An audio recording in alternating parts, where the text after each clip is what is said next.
আজকের রান্না ঝিঙে আলু পোস্ত। খুবই সহজ একটি রান্না। এই রান্নাটা বানানোর জন্য প্রথমেই কড়াইতে গরম করে নিতে হবে বেশ খানিকটা সর্ষের তেল। তার মধ্যে দিয়ে দেবো কালো জিরে ফোড়ন, চিরা কাঁচা লঙ্কা আর শুকনো লঙ্কা।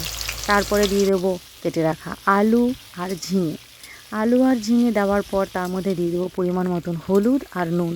একটু ভাজা ভাজা হতে থাক, তার মধ্যেই বানিয়ে নেবো একটা পেস্ট। যেই পেস্টটা আমি বানাবো পোস্ত, টমেটো আর দুটো শুকনো লঙ্কা দিয়ে।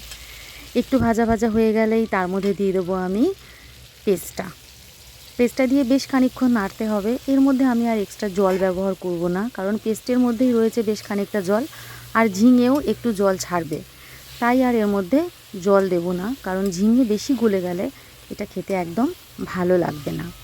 এর মধ্যে ভাজা চিংড়ি মাছ দিলে এর স্বাদটা আরও 100 গুণ বেড়ে যায়। যদিও আমি আজকে নিরামিষ করছিলাম, তাই আজকে আমি আর এর মধ্যে চিংড়ি মাছের ব্যবহার করলাম না। এই রান্নাটা হবে একদম শুকনো শুকনো, লাল লাল ঝাল ঝাল, দেখতেও ভারী সুন্দর হয়। আর এইটা দিয়ে শুধুমাত্র গরম ভাত নয়, রুটি খেতেও দারুণ লাগে।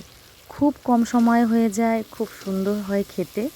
একবার করে দেখুন ঝিঙে আলুর পোস্ত, দারুণ লাগবে খেতে।